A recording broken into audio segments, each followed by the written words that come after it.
Bonjour mes bien-aimés, nous sommes retrouvés encore ce jour pour parler des merveilles de notre Seigneur Jésus-Christ. Et avant de partager notre sujet de ce jour, j'aimerais que nous puissions incliner nos têtes pour remercier le Seigneur qui nous a permis de se rencontrer ce jour. Amen. Oui, Seigneur Jésus-Christ, merci par ta grâce, par ta bonté, merci par ta miséricorde. Merci de ce moment, ô Seigneur, tu as permis que nous puissions encore retrouver pour parler des merveilles de ta parole. Oui, Seigneur, ouvre notre esprit afin que nous comprenions encore ce que nous n'avons pas encore compris dans ta révélation, qui est ta parole, qui est la sainte doctrine. Merci par ton amour, Seigneur, car il est écrit, il ouvrit l'esprit des disciples afin qu'ils puissent comprendre les Écritures. Selon Luc 24, 45. Amen. Bien-aimés, ce jour nous allons parler en ce qui concerne la révélation. Tout le monde, nous entendons les gens dire révélation, révélation, révélation. Réellement, révélation, c'est quoi? Nous allons prendre deux définitions en ce qui concerne la révélation. Des définitions. La première définition, nous allons baser sur le dictionnaire de ce monde. Après, nous allons le dictionnaire de ce monde. Après, nous allons aller dans la parole de Dieu. Parce que pour nous, ce qui est très important, c'est ce que la parole de Dieu nous dit. Écoutez, selon Larousse, la révélation est une action de révéler quelque chose. De révéler. Révéler, c'est le verbe révéler qui veut dire découvrir ou encore déclarer, ou tout simplement encore faire savoir une chose qui était inconnue et secrète. Donc, une chose qui était inconnue et secrète, on nous ramène ça à la lumière afin que nous comprenions. Ou encore veut dire dévoiler, c'est-à-dire quelque chose qui était couvert, on veut dévoiler, c'est-à-dire dans quelque sens ôter les voiles. C'est ça la révélation selon les Saintes Écritures. Nous avons encore la révélation la révélation, ce sont des informations anciennes par exemple, qui peut être ancienne, cachée. On peut nous l'expliquer oralement ou par écrit. Amen. Donc, ce sont des informations. La révélation, c'est une information qui doit être dévoilée ou révélée à des gens qui ont besoin de savoir. Parce qu'on ne peut pas révéler quelque chose à quelqu'un qui n'a pas besoin. C'est-à-dire, si vous avez envie de savoir quelque chose, vous allez chez quelqu'un qui connaît, qui a la connaissance, qui vous dévoile des choses que vous ne connaissez pas. C'est comme aujourd'hui, nous sommes les enfants de Dieu. Si nous avons des questions à poser, à savoir, nous allons dans la parole de Dieu. On nous dit c'est découvrir quelque chose qui était inconnu et secrète. Ou dévoiler, c'est ça, c'est que ça veut dire révélation. Maintenant, tout simplement selon la parole de Dieu, la révélation, c'est la parole de Dieu elle-même.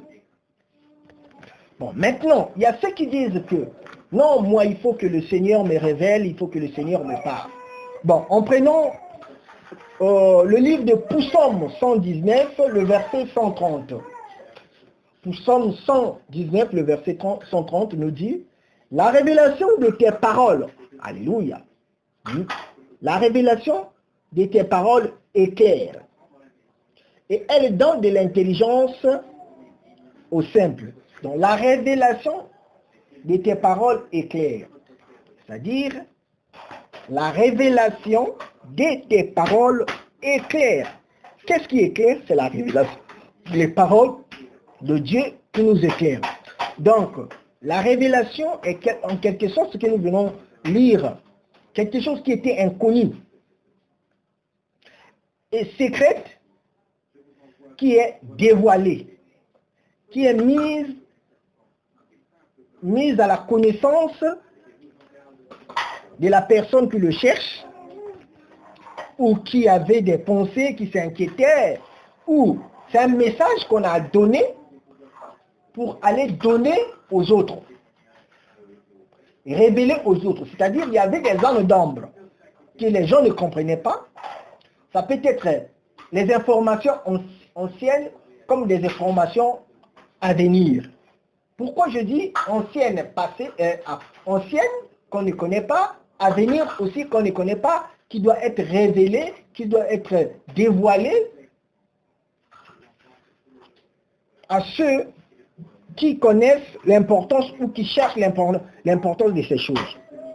Exemple, dans la parole de Dieu, lorsque nous prenons les prophètes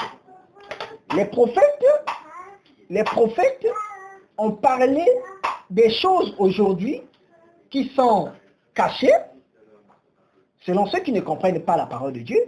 Aujourd'hui, il y a ceux qui ne comprennent pas d'autres paroles des prophètes. Pour eux, ces écrits-là sont cachés. Donc, il faut une personne qui vienne pour révéler cela. Exemple, lorsque nous voyons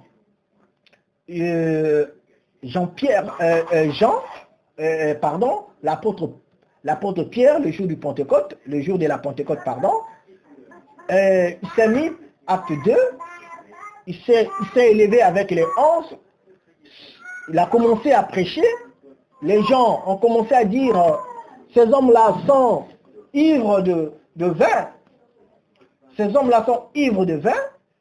Jean le dit, non, ils ne sont pas ivres. C'est ce qui a été annoncé par le prophète Joël. Il parle de Joël 2, 28. Dans les derniers jours, je répandrai mon esprit sur toute chair. Vos fils et vos filles prophétiseront. C'est-à-dire, c'est une parole qui était cachée pour ces gens-là, qui ont accusé les apôtres d'être ivres du vin. Il fallait que l'apôtre puisse leur dire clairement que nous ne sommes pas ivres du vin. C'est ce qui a été annoncé par le prophète Joël. Donc vous savez, cette prophétie, cette parole était cachée. Mais pour eux, ils ne savaient pas. Ils ne savaient pas. Mais l'apôtre Jean vient mettre à lumière, a découvert cette parole. Ils ont vite compris, oui, réellement c'est Dieu qui leur parle. Parce qu'il a parlé par référence. Mais on dit que la révélation de tes paroles est claire. Mais eux n'étaient pas éclairés. Il fallait quelqu'un comme Pierre, le jour de la Pentecôte, se lever pour dire que regarde ces choses. Nous ne sommes pas ivres du vin. C'est ce que le prophète Jonas avait annoncé. Ce jour-là, il répondra son esprit, Dieu répondra son esprit sur toute chair. Sur vos fils et vos filles. Les jeunes gens auront des visions et des vieillards des songes. Donc, en quelque sorte, il a éclairé la foule, les gens là qui étaient ignorants de ces choses. Ils ont compris, et à la suite, vous voyez que les hommes là ont demandé, que ferons-nous? Oh mon frère, il a dit, répentez-vous et soyez baptisés au nom de Jésus-Christ. Ça, c'était une révélation. Or, la révélation n'est que la parole de Dieu. C'est pour cela que je dis que la révélation est égale à la parole de Dieu elle-même. Elle donne de l'intelligence au simple. Vous voyez, si vous n'avez pas d'intelligence, à cause de la parole de Dieu vous éclairera.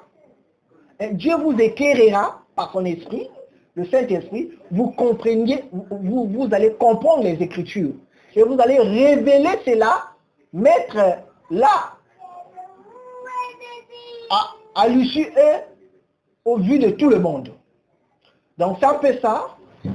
C'est un peu ça que nous pouvons parler en ce qui concerne la révélation. Nous continuons. Là, nous venons de lire Psaume 119, verset 130.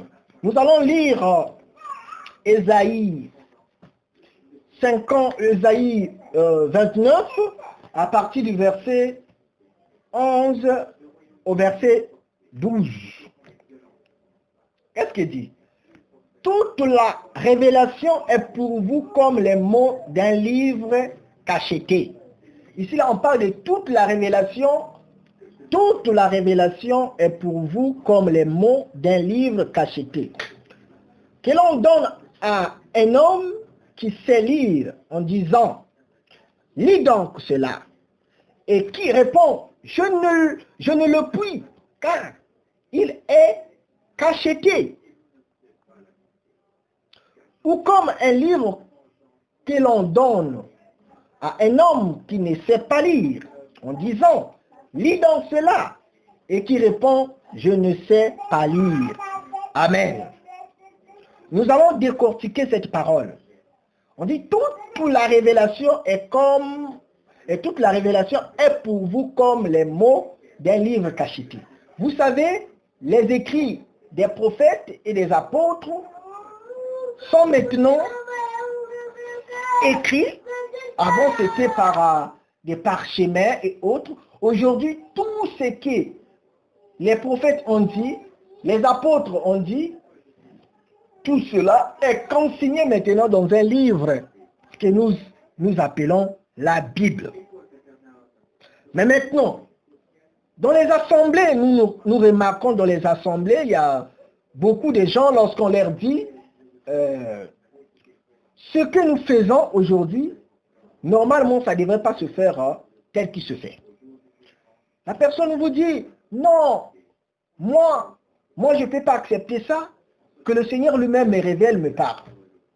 Et pourtant, vous voyez que la chose est bel et bien écrite, noir et blanc sur la... est bel et bien écrit noir et blanc dans la Bible. Mais les gens refusent. Dites que non, pour moi, je veux que le Seigneur puisse m'éclairer. Mais le Seigneur ne peut pas encore t'éclairer comment? Par contre, la chose, elle est déjà écrite clairement. Par exemple, qu'est-ce que je peux prendre? Je peux prendre comme un exemple pour expliquer. Vous voyez, aujourd'hui, nous parlons de la dîme, le problème de la dîme qui touche beaucoup des assemblées. Telles que, aujourd'hui, dans les assemblées dites de réveil, des assemblées pentecôtistes, les baptistes, les catholiques et autres. Bon. Lorsque nous regardons clairement, pour simplifier les choses, il y a eu l'ancienne alliance et il y a eu la nouvelle alliance. Dans la nouvelle alliance, l'ancienne alliance, est liée avec le sacerdoce lévitique. La nouvelle alliance est liée avec le sacerdoce royal. Mais lorsque nous voyons dans l'ancienne alliance, il y avait la dîme, et lorsque nous regardons la dîme dans l'ancienne alliance, était attachée au sacerdoce lévitique, et il y avait une partie de la dîme qui était attachée à la loi sociale. C'est-à-dire dans la société où la dîme était donnée, la dîme des pauvres, des orphelins et des étrangers. Ça faisait partie de la vie sociale. Et d'autres lévites qui ne servaient pas Dieu au temple. Et il y avait la dîme qui était liée au sacerdoce, c'est-à-dire au temple qu'on versait aux lévites, aux sacrificateurs qui travaillaient au temple. Mais qu'est-ce que nous dit la Bible dans le livre de Hébreux, le chapitre 7. Le chapitre 7 nous dit quoi? Clairement, le chapitre 7 d'Hébreux nous parle de quelque chose de très important. Parle de quelque chose de très très très important. Regarde chapitre 7 de l'Hébreu, le verset 12. Car le sacerdoce étant changé, nécessairement aussi il y a un changement de loi. Voilà. le sacerdoce étant changé, il y a nécessairement aussi un changement de loi. On parle de quel sacerdoce? Du sacerdoce lévitique qui n'est plus d'actualité, qui est passé. Maintenant, c'est le sacerdoce royal. Or, dans le sacerdoce lévitique, il y avait pour souverain sacrificateur qui était Aaron. Dans le sacerdoce royal, le souverain sacrificateur, notre souverain sacrificateur, qui est Jésus-Christ. Dans l'ancienne alliance pour le sacerdoce lévitique, les sacrificateurs, il fallait être de la famille d'Aaron, ou de ses neveux, de ses enfants. Mais aujourd'hui, dans le sacerdoce royal, il faut faire partenir du corps de Christ, être un vrai chrétien, en acceptant le Seigneur Jésus-Christ en esprit et en vérité. En ce moment-là, nous faisons partie du sacerdoce royal, selon 1 Pierre 2, 9. Qui dit quoi? C'est pas moi, parce que c'est quelque chose de très important. Nous parlons de révélation. De révélation. Nous parlons de révélation. On doit lire. On doit obligatoirement lire.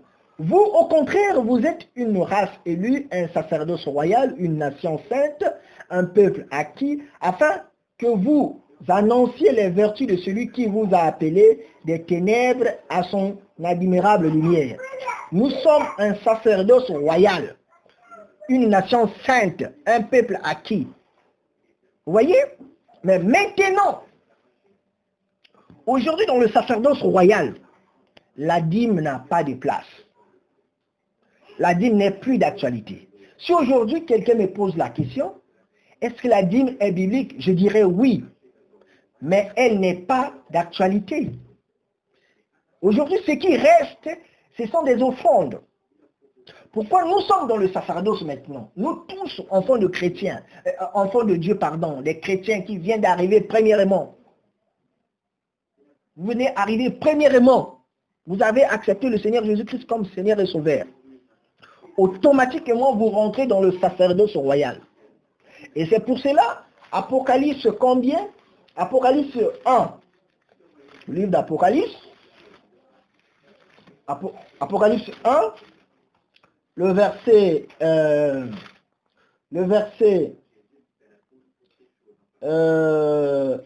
Apocalypse 1, à partir du verset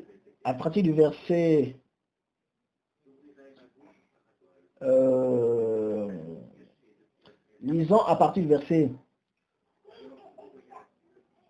5, Apocalypse 1 à partir du verset 5. Et de la part de Jésus-Christ, le témoin fidèle, le premier-né des morts et le prince des rois de la terre, à celui qui nous aime, qui nous a délivrés de nos péchés par son sang, et qui a fait de nous un royaume de sacrificateurs pour Dieu son Père. À lui soit la gloire et la puissance au siècle des siècles. Amen. Avant, il fallait être de la famille d'Aaron pour être sacrificateur.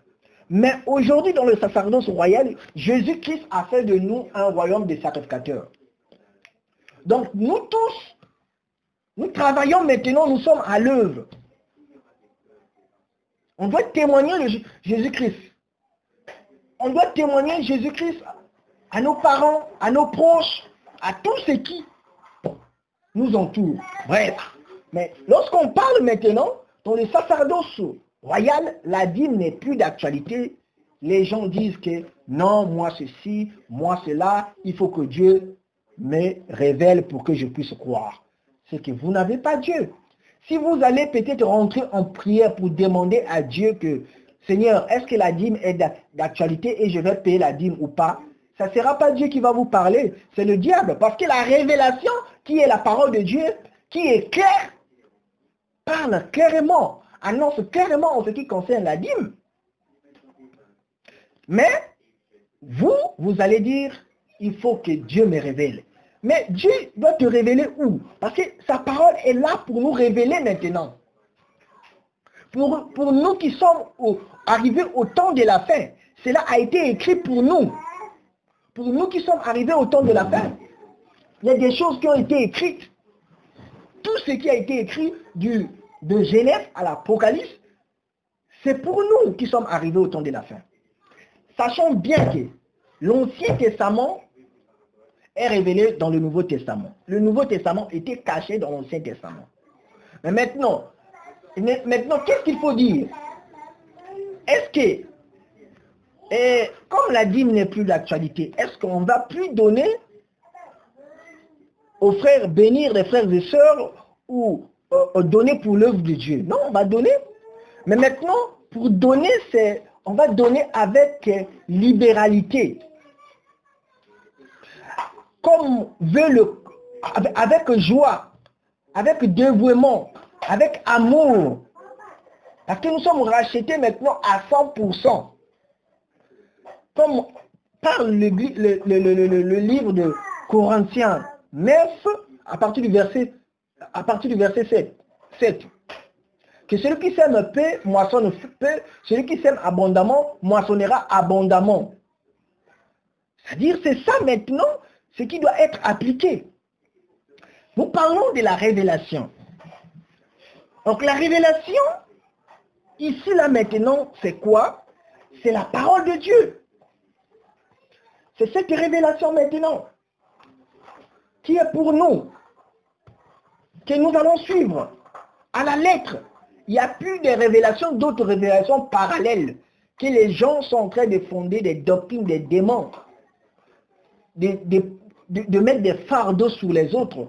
Quelqu'un qui se met à dire que Dieu m'a révélé de bâtir l'assemblée, m'a donné telle vision, ou soi-disant détruire les autels de la famille, ou soi-disant il y a des démons qui sont attachés au corps de gens, il faut les chasser nuit et jour, être là, démon, ce n'est plus ça. Parce que la parole de Dieu dit dans 2 Corinthiens 5, le verset 17, celui qui en Christ est devenu une nouvelle créature, les choses anciennes sont passées, voici toutes choses sont devenues nouvelles. Ça c'est la révélation de Dieu.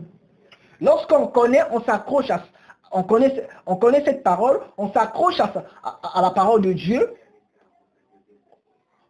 Parce que la Bible dit, celui qui confesse de sa bouche le Seigneur Jésus-Christ et qui croit que Dieu l'a ressuscité des morts, celui-là est sauvé. Et c'est en confessant de la bouche qu'on parvient, on parvient à la justice, et c'est en croyant du cœur qu'on parvient au salut. Et la foi vient de ce qu'il entend. Et ce qu'il entend vient de la parole de Dieu. Car la révélation ici, là, c'est la parole de Dieu. Parce que la Bible dit, toute la révélation est pour vous comme les mots d'un livre cacheté. Ce que nous avons aujourd'hui, la Bible est cachetée à des mots. Et il y a ceux qui savent lire. On leur donne. Dieu vous avait fait grâce d'étudier. Et les Bibles sont, les Bibles sont imprimées. La Bible est imprimée dans toutes les langues. À une langue que vous connaissez. Mais maintenant, on vous dit, lisez, c'est écrit noir et blanc. Cela n'est plus d'actualité. On donne maintenant ce qui est d'actualité, ce qui reste d'actualité, c'est des offrandes. On donne à Dieu maintenant par amour. On peut même donner au-delà des 10%. Dieu voit le cœur. Dieu a besoin de quelque chose. Avant de lui donner quelque chose, a besoin de notre cœur. Est-ce que notre cœur est droit devant le Seigneur? On dit, quel on donne à un homme qui sait lire en disant, lis donc cela. Donc, lis la parole de Dieu. Et qui répond, cet homme répond, je ne le puis, car il est cacheté. Donc, cacheté dans le sens où c'est une révélation. Non, non, ne mystifiez pas les choses. C'est pas pour rien que notre Dieu, le Père de notre Seigneur Jésus-Christ, a permis que ces écritures soient écrites, consignées dans un livre qu'aujourd'hui nous appelons la Bible. C'est pour que nous puissions lire et comprendre. Et la révélation que nous allons demander à Dieu, ce que nous allons demander à Dieu, c'est d'ouvrir nos yeux par rapport à cette révélation qui est la parole de Dieu, que nous puissions la comprendre correctement. C'est pour cela, vous voyez, parfois vous dites que, regardez, il y a des faux. Cet homme, c'est un faux prophète. Il parle de Jésus-Christ, mais ce qu'il fait, les fruits lui trahissent, les fruits de cet homme trahissent cet homme, que cet homme n'est pas de Jésus-Christ. Une personne dit non, moi je crois parce que ce monsieur opère des miracles au nom de Jésus. Mais Matthieu 7, 22, n'est-il pas écrit, nombreux diront ce jour-là, Seigneur, nous avons prophétisé à ton nom, nous avons chassé les démons à ton nom. Ils diront, retirez-vous de moi, je ne vous ai jamais connu, vous qui commettez l'iniquité. Donc ici là nous parlons toujours de la révélation. Vous comprenez? Nous sommes quittés de psaumes, là nous sommes au livre d'Ésaïe 29, verset 11 et verset 12. Vous voyez qu'on nous parle toujours de quoi? On nous parle de la révélation.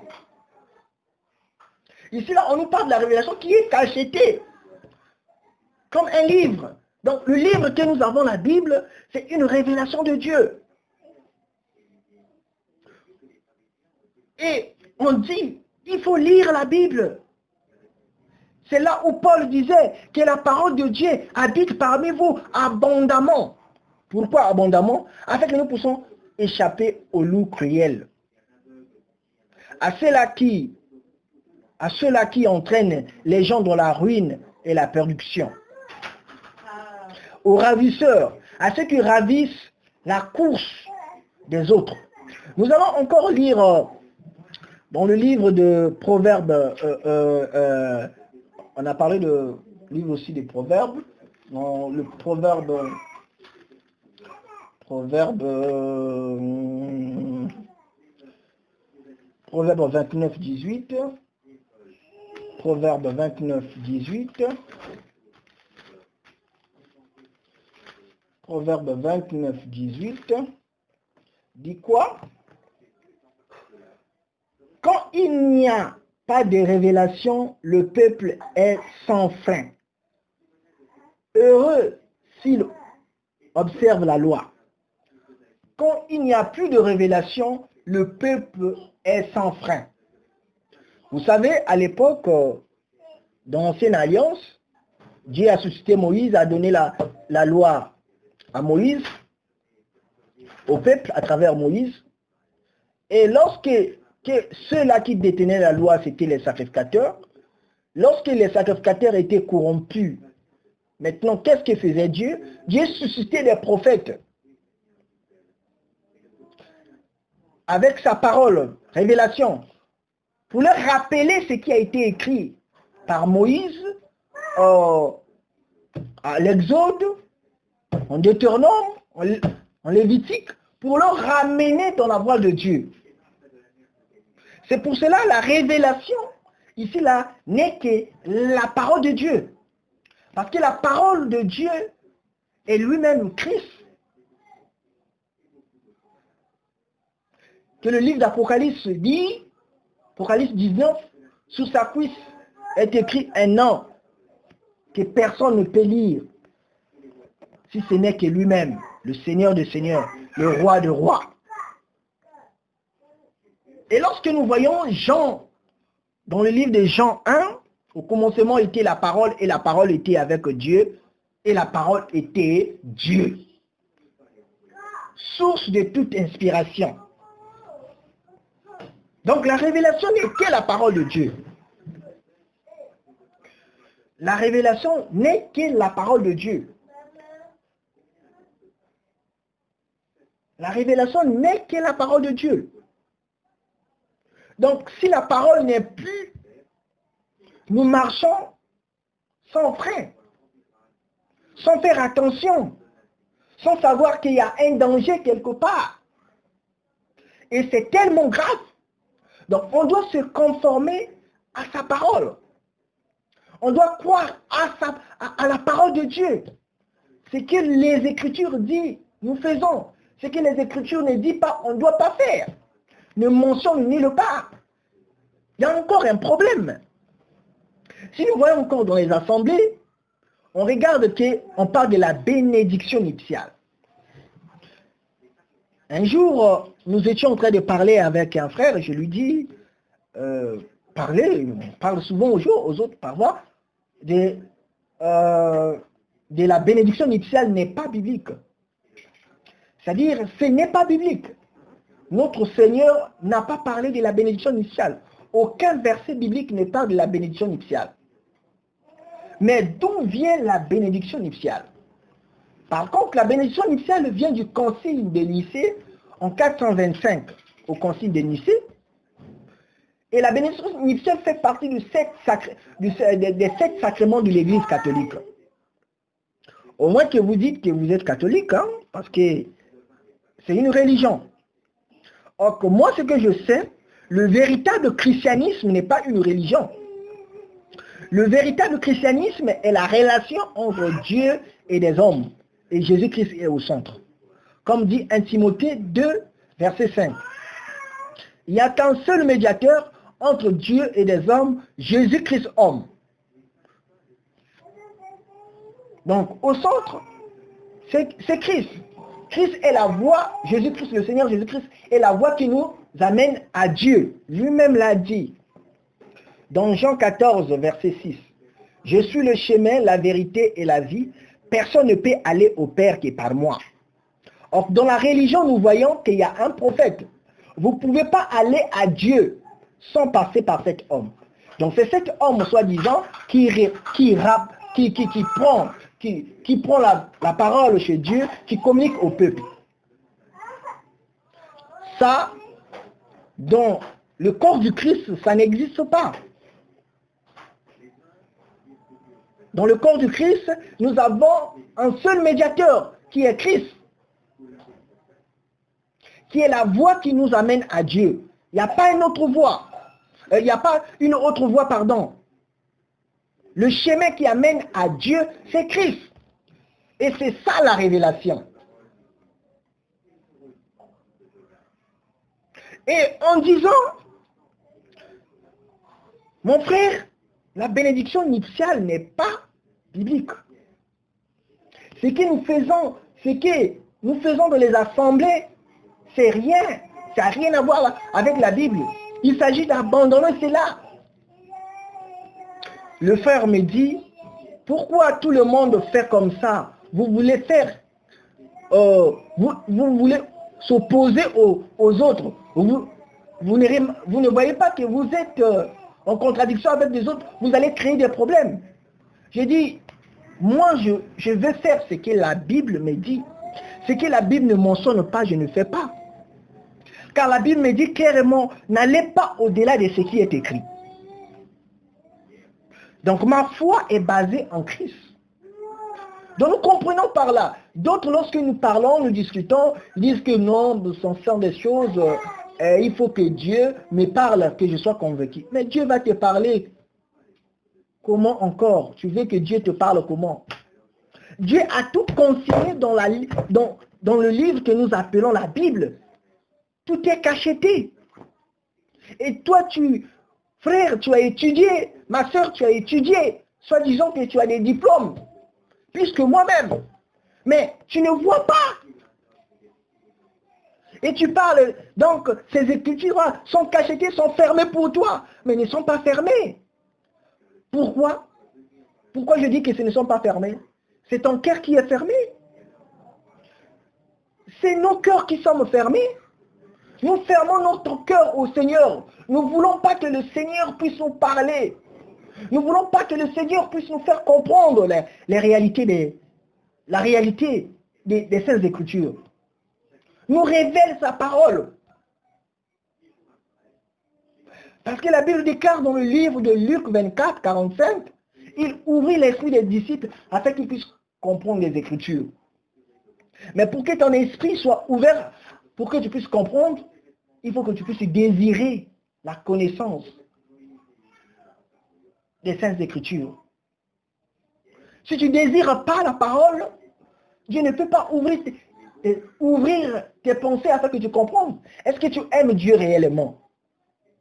Mon frère, ma soeur, la question que je me pose. Si nous aimons Dieu, Dieu nous ouvre notre esprit et nous comprenons, ouvre notre esprit, notre cœur, afin que nous acceptons, comprendre les merveilles de sa parole. Sinon, on ne comprendra pas. Sinon, on dira que c'est cacheté, c'est une révélation. Même, il y a beaucoup de gens qui ont mystifié le livre de l'Apocalypse, qui veut dire révélation en anglais, révélation. Qui veut dire, la révélation, ça veut dire ôter les voiles. Ce qui était caché est maintenant mis à découvrir. C'est quelque chose qui était inconnu, qui est maintenant connu. On dit bien révélation. Le livre d'Apocalypse, révélation. Mais on nous dit que non, ça c'est caché, non. C'est écrit bel et bien en noir et blanc. C'est bel et bien cacheté, afin que nous lisons, nous comprenons par l'aide du Saint-Esprit. Parce que c'est quoi? D'abord, si on ne comprend pas la parole de Dieu, d'abord c'est quoi? La parole de Dieu, c'est une révélation. C'est-à-dire là-bas, la révélation de Dieu, Dieu nous a expliqué à travers sa parole, sa révélation. C'est-à-dire ce qui était caché. Dieu nous a, ce qui était inconnu pour nous, Dieu nous a fait découvrir, à déclarer cela, à révéler cela, afin que nous comprenions. Mais nous ne comprenions pas pourquoi. Nous ne comprenons pas parce que nous n'avons pas l'amour envers sa parole. Si nous avons l'amour envers sa parole, nous devons laisser la place au Saint-Esprit. Si nous ne comprenons pas la parole de Dieu, nous disons chaque fois que c'est cacheté, c'est scellé, personne ne peut comprendre. Non, c'est pas pour rien.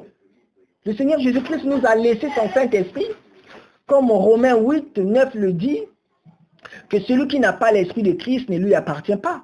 Le Saint-Esprit est là pour nous conduire dans toute la révélation de Dieu qui est sa parole. Si aujourd'hui, par exemple, bien que nous connaissons en partie, si je connais en partie, si mon frère qui est à gauche, qui est à droite, connaît aussi en partie, l'autre aussi connaît en partie, ma soeur aussi connaît en partie, lorsque nous nous édifions, la révélation est maintenant complète pour nous. Mais si on ne comprend pas, il y a d'autres qui fondent les doctrines qui n'ont ni tête ni queue. C'est pour cela qu'on ne peut pas s'associer avec eux. On préfère rester seul. Et il y a ceux-là qui parlent avec des sentiments, qui n'ont rien à voir avec la parole de Dieu.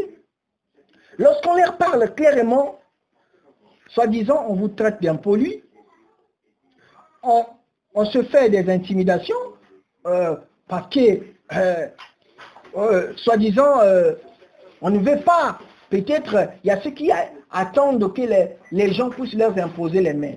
Oui, grâce. Si vous avez eu la grâce, ce n'est pas mauvais. Mais je conseille que cet homme qui t'impose les mains soit un homme qui marche dans l'honnêteté, dans la sainteté, dans la pureté, dans la sainte doctrine. Sinon, ce sont que des démons que vous recevez de la part de cet homme. Car l'homme donne ce cas-là. C'est qu'elle a.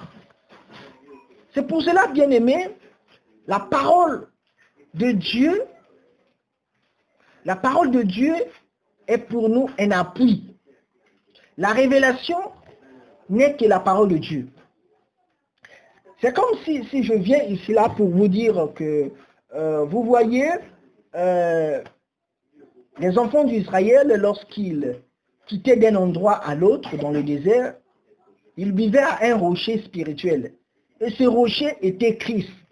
Qu'est-ce que je dois faire pour convaincre les autres qui sont à côté de moi que ce n'est pas moi qui l'ai dit, c'est la révélation, c'est la parole de Dieu qui l'ai dit. Qu'est-ce que je fais? J'ouvre ma Bible dans 1 Corinthiens 4, 1 Corinthiens 10, le verset, par exemple, le verset 4, le verset 3 au verset 4, on dit, 10 ans, 1 Corinthiens 10, 1 Corinthiens 10, le verset 4. Voilà. C'est ça. Qu'est-ce qu'il dit?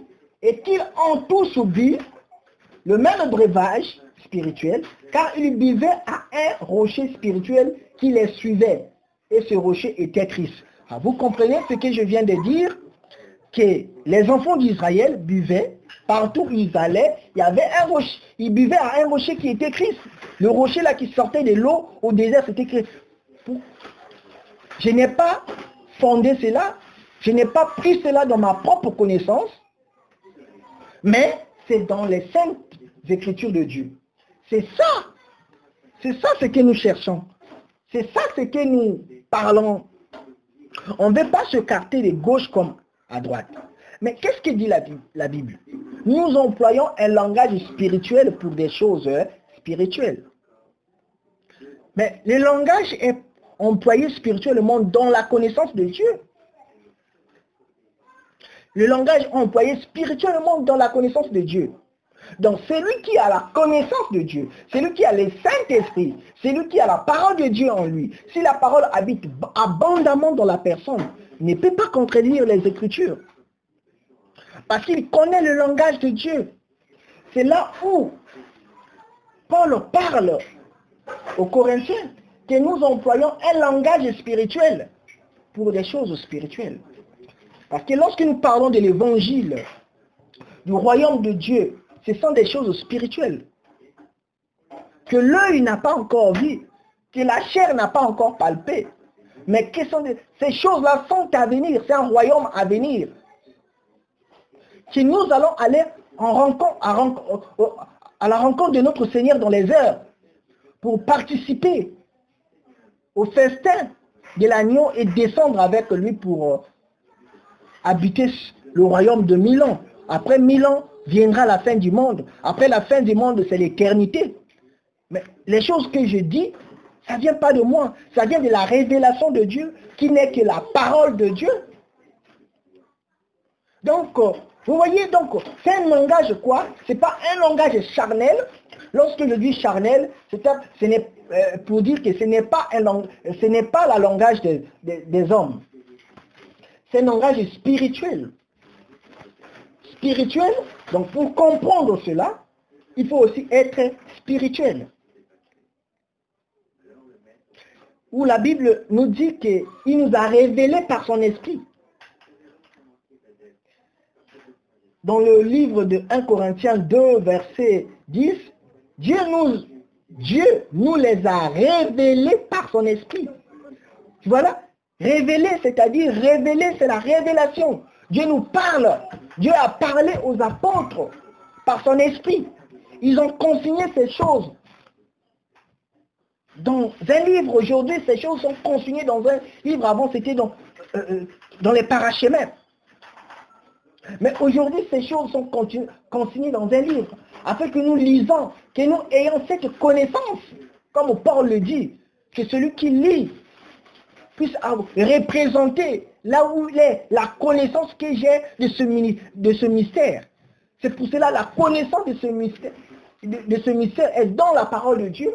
La connaissance de ce mystère est dans sa parole.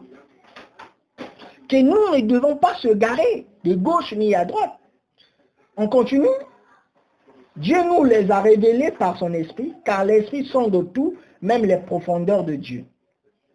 Lequel des hommes, en effet, connaît des choses de l'homme, si ce n'est l'esprit de l'homme qui est en lui. De même, personne ne connaît les choses de Dieu si ce n'est l'esprit de Dieu. Or, nous n'avons pas l'esprit du monde, mais l'esprit qui vient de Dieu, afin que nous connaissions les choses que Dieu nous a données par sa grâce.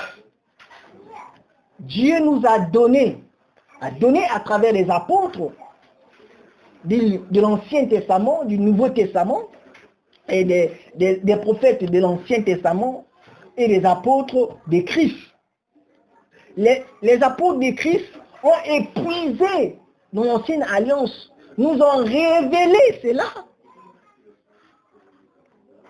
Et nous parlons non avec les discours concernant la sagesse humaine.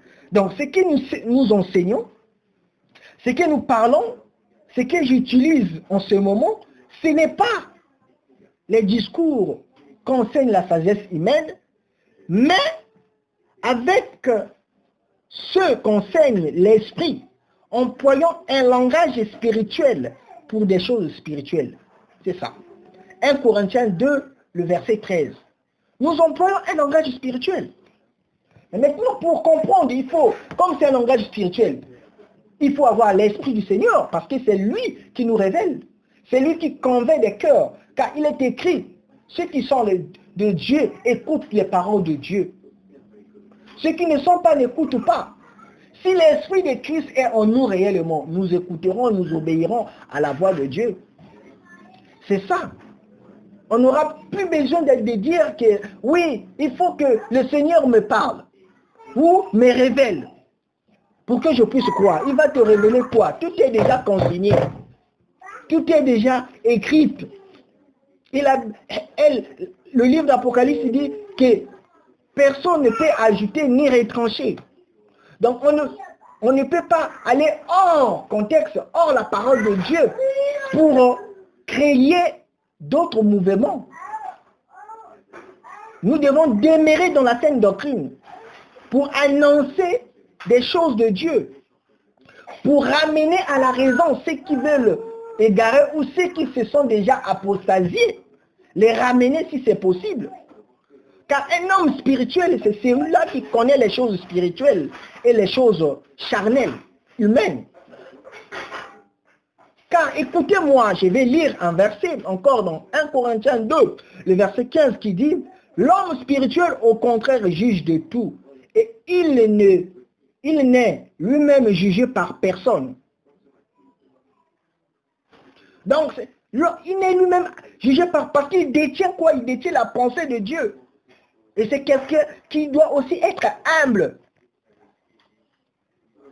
De corriger cela qu'il faut corriger dans la parole, dans la saine doctrine, pour amener les gens à la raison. C'est pour cela nous sommes en train de prier le Seigneur. Comme Paul l'a dit, que partout où nous sommes, nous pouvons représenter ce mystère caché de tout temps, qui est révélé maintenant à nous. Donc, révélé à nous, en quelque sorte, ce qui n'est plus caché à nous. On doit le révéler aux hommes, au monde, de connaître et d'adhérer à l'évangile de Christ. Donc, bien aimé, la révélation, c'est ça. Et nous avons encore la révélation de Dieu, qui est une doctrine, qui est la doctrine, notre doctrine, pardon, qui doit être basée dans les Saintes Écritures. Et qui est une saine doctrine. Saine doctrine.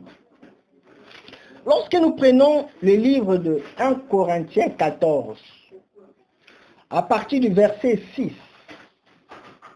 qu'est-ce qu'il dit? 1 Corinthiens 14, verset 6, dit quoi?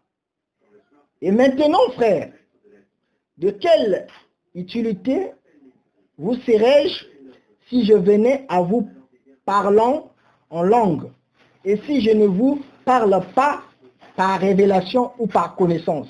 Voilà, par révélation ou par connaissance, ou par prophétie, ou par doctrine.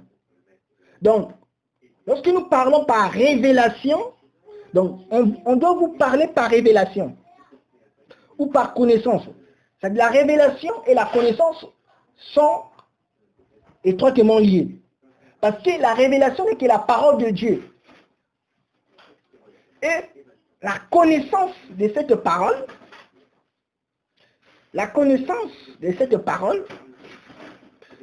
est par prophétie. Sachons bien que la prophétie, c'est parler de la part de Dieu.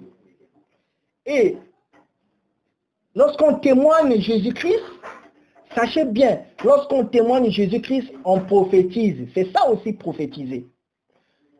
Ce que je dis aussi, mes bien-aimés, je ne dis pas de moi, c'est la Bible qui le dit dans le livre d'Apocalypse, Apocalypse 19, verset 10, que le témoignage de Jésus-Christ est l'esprit de la prophétie. Ou par doctrine. Et lorsque nous parlons de la doctrine, c'est quoi? La doctrine, c'est la sainte doctrine que nous parlons. C'est l'évangile de Christ. C'est connaître la profondeur de ces choses. Comme Éphésiens 2, 20, qui dit que vous avez été édifiés par le fondement des apôtres et des prophètes, et Jésus-Christ étant lui-même la pierre angulaire. Donc, ceux-là qui posent la doctrine, ce sont des apôtres et des prophètes, des Christ. C'est pour cela que nous, en Jésus-Christ, par le Saint-Esprit, il distribue les dons. Nous avons des ministères. Il distribue des dons. On peut lire encore au début, afin que vous compreniez, le début de 1 Corinthiens 14. Recherchez la charité, inspirée aussi aux dons spirituels, mais surtout à celui de la prophétie. En effet, celui qui parle en langue ne parle pas aux hommes, mais à Dieu. Car personne ne le comprend. Et c'est ton esprit qu'il dit les mystères. Celui qui prophétise, au contraire, parle aux hommes, les édifie, les exhorte, les console. Donc, la prophétie, au contraire, qu'est-ce que la prophétie fait? Aux hommes, les édifie, c'est-à-dire les édifie, les exhorte et les console. Donc, lorsque nous parlons de la part de Dieu, pour que les cœurs soient restaurés, pour que les gens soient consolés, ceux qui étaient abattus par le train de la vie, par des choses qui se passent dans la vie, se consolent en Christ, se réjouissent dans le Seigneur. Se sont consolés. On doit se consoler dans la parole de Dieu. Exhorter, c'est-à-dire encourager ceux-là qui avaient déjà perdu l'espoir. Il doit être encouragé dans la révélation qui est la parole de Dieu.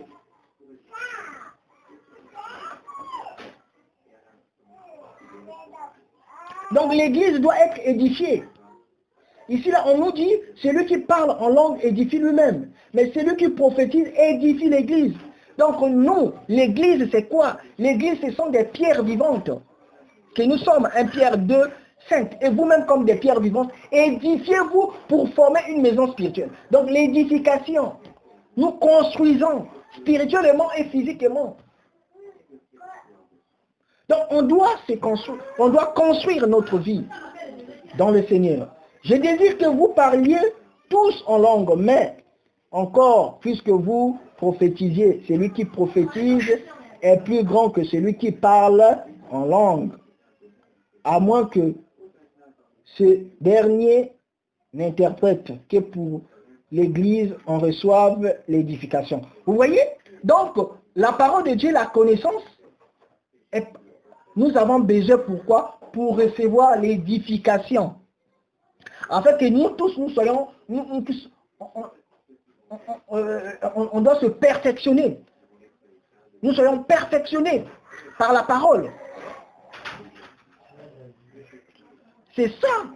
Ces ministères ont été donnés aux pour que nous puissions se perfectionner. Pour l'édification de l'Église. Pour que l'Église reçoive la connaissance à travers les saintes écritures. C'est ça. Donc la révélation, c'est ça, c'est la parole de Dieu. Mais maintenant, quelqu'un qui va hors la parole de Dieu pour créer d'autres révélations, peut-être, oh Seigneur, Dieu m'a donné l'onction ou la révélation pour la restauration du mariage. Laissez, mon frère ou ma soeur, ça ce sont des doctrines des démons qui n'ont rien à voir. Mais celui qui connaît Christ correctement, si Christ, il a connu Christ dans son cœur, mais il doit se restaurer, faire la paix avec tout le monde. Ça c'est clair. Ça ne doit pas être quelque chose qu'on doit mystifier ou faire de telle sorte que c'est spécialiste. Vous êtes un spécialiste ou comme les médecins disent spécialiste des oreilles ou des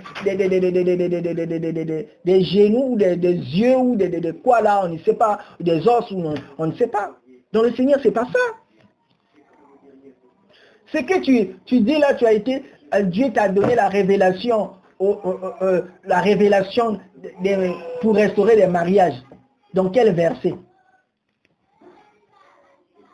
Ce qui est de la Bible, ce qui est de la parole de Dieu, la révélation doit être prouvée par la parole de Dieu. La révélation qu'un homme peut avoir aujourd'hui, dans la fin des temps que nous sommes, dans les temps que nous sommes, doit être approuvée par la parole de Dieu. Si ce n'est pas approuvé par la parole de Dieu, ce sont des doctrines des démons, il n'y a rien à voir avec la parole de Dieu. Donc nous écartons, on doit correctement écarter cet enseignement. Et surtout les femmes qui se font enseigner, qui enseignent des gens n'importe où, de gauche à droite. Ce sont que des simples Jézabel. Regarde ce qu'est Apocalypse 2, à partir du verset 22. 20 à 22, là où on parle de la femme, l'église de Thyatire, qui a laissé la femme enseigner. Vous voyez, l'enseignement, une femme ne peut pas enseigner. Il a enseigné, il a entraîné beaucoup de gens de consommer des viandes sacrifiées aux idoles, qui étaient dédiées à d'autres dieux. Il était dans la corruption, la femme. Il était dans la corruption. Il était dans les choses qui ne glorifient pas le Seigneur. Paul même, dans les Saintes Écritures, dans le livre de 1 Timothée 2, à partir du verset 9, on interdit correctement et on a bel et bien expliqué. On a expliqué correctement en bas. Ce n'est pas Adam qui est péché, mais c'est la femme qui est péché, qui est rendue coupable de mari. Adam. On a bel et bien expliqué que la femme ne peut pas enseigner, qu'il doit demeurer dans la soumission. Mais les gens disent, il faut que le Seigneur me révèle. Tu vois? Oh, le Saint-Esprit, n'a pas de corps. Mais ça, parfois vous blasphémez sans se rendre compte. Donc vous bafouez la parole de Dieu. Dieu parle clairement. On dit dans toutes les assemblées des saints. Dans toutes les assemblées des saints. Toutes les assemblées des saints. 1 Corinthiens 14, le verset 34. Que les femmes se taisent dans les assemblées. Dans les assemblées. C'est au pluriel. Ce n'est pas seulement assemblée des Corinthes. Dans les assemblées. Car il ne leur est pas permis d'y parler. Mais qu'elles soient soumises selon que dit aussi la loi. Si elles veulent s'instruire sur quelque chose, qu'elles interrogent leur mari à la maison, car il est malséant à une femme de parler dans l'église des saints, là où les saints sont. On doit retourner dans la parole de Dieu. On doit respecter la parole de Dieu telle qu'elle est donnée. La révélation. En prenant le cas où le livre encore de 1 Corinthiens 11 parle de la femme doit être voilée devant la présence du Seigneur. Mais les gens disent que parce que le dernier verset dit que la chevelure lui a été donnée comme voile. Mais ça ne contredit pas le verset 6 qui dit quoi? Car si une femme n'est pas voilée, qu'elle se coupe aussi des cheveux. Si une femme n'est pas voilée, qui se coupe aussi les cheveux. Comme la femme ne peut pas couper les cheveux, il doit être obligatoire. Elle doit être obligatoirement voilée. C'est ça. Amen. Voilà. Amen, ma soeur. Oui. Donc c'est ça. Or, si elle est hontée pour une femme d'avoir des cheveux coupés ou d'être rasée, qu'elle se voile. Donc c'est clair. Donc le verset 10 qui dit, c'est pourquoi la femme à cause des anges doit avoir, c'est même clair. Au verset 10 qui dit, c'est pourquoi la femme à cause des anges doit avoir sur la tête une marque de l'autorité dont elle dépend. À cause des anges. Oh, alléluia. À cause des anges, pourquoi? Parce que l'ange de l'Éternel campe tout autour de ceux qui les craignent. Craignent Dieu pour arracher de tout danger. Que les anges sont des esprits envoyés pour exercer un ministère en faveur de ceux-là qui doivent hériter le salut. C'est clair. Acceptons, mes bien-aimés. Acceptons, mes bien-aimés. Acceptons la parole de Dieu. Acceptons-nous, Seigneur. Acceptons-nous, pardon, le Seigneur. Ce qu'il dit, parce que c'est pour notre bien, c'est pour notre édification, c'est pour que nous arrivons à la maturité, c'est pour que nous pratiquons la saine doctrine comme c'est doit, c'est pour que nous pratiquons la piété comme Dieu le fait, pas la piété miroitée, en dehors embellie, en dedans tombeau blanchi, non, pas ça. Mais bien aimés, nous sommes arrivés à la fin, je vous remercie ce que nous avons parlé. Que le Seigneur me pardonne si j'ai mal parlé quelque chose, parce que la bouche qui parle beaucoup ne manque point de péché. Mais pardonne que moi aussi, je m'apprends à travers ce que je dis et j'enseigne comme message dans le corps du Christ. Que le Seigneur me ouvre encore davantage de yeux afin que je comprenne encore les Saintes Écritures. Parce que personne ne connaît en totalité, nous connaissons qu'en partie. Seigneur, aide-moi, garde-moi encore, je sois humble devant toi. Avancer avec toi. Révèle-moi encore ce qui est profond, ce qui est caché, ce que je ne connais pas. Que je vais encore révéler aux autres. Que je dois m'édifier. Que je dois préserver mon corps de toutes sortes de souillures. Aide-moi à me préserver, Seigneur, de ces souillures de ce monde. Car nous savons tous que la révélation, c'est ta parole. Aide-moi à connaître encore, Seigneur, ce que tu as donné, ce que tu m'as donné, ce que tu nous as donné comme ton épouse que nous sommes. Ce qui est pour nous, ce qui est salutaire, Seigneur, que nous le pratiquions avec amour, avec dévouement. Aide-moi à fermir ma vocation et mon élection, Seigneur. Aide-moi à me fortifier, à fortifier les autres et à nous fortifier encore davantage, Seigneur. Merci, Seigneur Jésus-Christ. Merci, ô Dieu, notre Père, le Père de notre Seigneur Jésus-Christ. Nous te bénissons, nous t'élevons, toi, le seul vrai Dieu, et celui que tu as envoyé, notre Seigneur, pour nous sauver, pour nous racheter de tout péché. Sois magnifié, sois exalté, sois adoré. Au nom puissant de Jésus-Christ, j'ai ainsi prié. Amen. Bye bye. Amen. Bye bye. Amen. Bye bye. Amen. Bye bye. Amen. Bye bye. Amen. Bye bye. Amen. Bye bye.